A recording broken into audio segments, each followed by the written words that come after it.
Okay, we're going to talk here a little bit about EQ sidechaining. Just going to go ahead and use my song A Crazy Life again from my record 6-tape. There are several plugins that achieve this effect, but the one that I like to use because it's quite easy is called Track Spacer.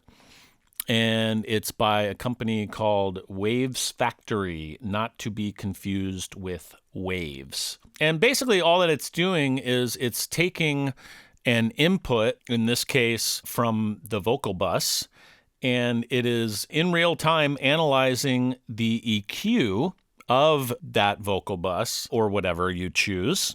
And then it's creating a reverse EQ curve. So it's essentially cutting those frequencies out of whatever you choose to cut those frequencies out of. So I have all the effects that I'm using going to this FX aux, and that's the first thing that we'll look at. Checking out this second verse here and the reverse EQ that is being triggered by the vocal bus. Boom. Why go big when we could go bigger? Why go when we could go glitter? Why be saints when we're such good sinners? Why walk? We could run with scissors. So the blue line that you're seeing at the top here is the EQ that it's getting from the vocal bus in real time. And then the white line that you see dipping below here is the reverse EQ curve that it's creating. And you'll notice in this particular plugin that the reverse EQ curve is quite a bit smoother than the input that it's getting. And that's just so that you get a more nuanced effect on it. But basically what's happening is when the vocal is happening, when it's singing various vocals, those frequencies are being dipped from the effects. And what's cool about that is that when the vocal stops singing, then the effects come back and sort of bloom again. So it has the effect of you still hearing plenty of effects without it undermining the clarity of the vocal. So that's something that I love to do. You also can just have a straight compressor too. It doesn't even necessarily need to be a sidechainable EQ such as this. You could just use a straight sidechain compressor.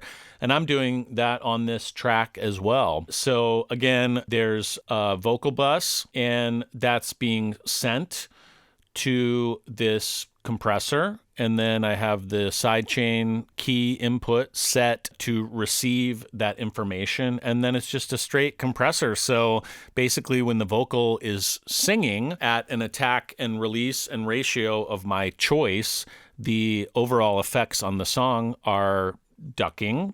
And then when the vocal's done singing, those effects sort of come back. They bloom again. So you hear the effects quite nicely without them overpowering or muddying up your track. So we can take a look at that as well. I don't give up dying. Whoa! Shout at the stars and dance in the fire. Remember what you told me.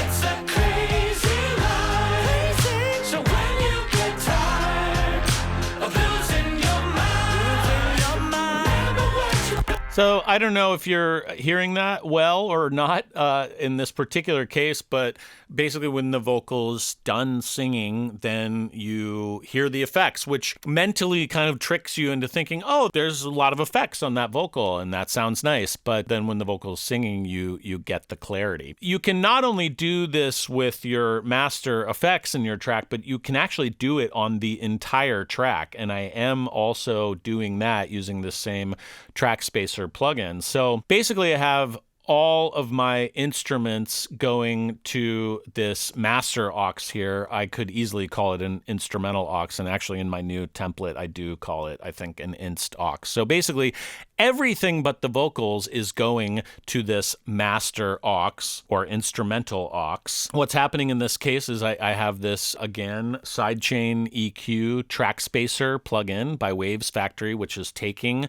the input from the vocal via this key sidechain, creating a reverse EQ curve on the entire track. And again, that might sound drastic, but it really works great because it's just carving out space for the vocal to make sure that you have a nice, clear vocal. Let's see it in action here.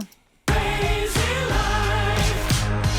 In case you don't know, I'd walk a tightrope. Maybe I'm psycho. I don't really give a flying fuck.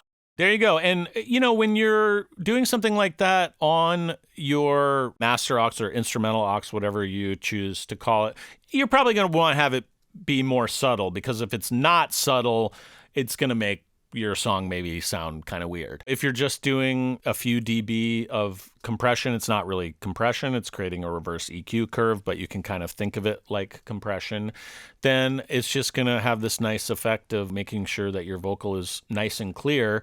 And when you're working in certain types of media, you really need to make sure that the vocal's clear and the lyrics can really be understood. So these are some techniques that can help do that. And I hope you have fun with them.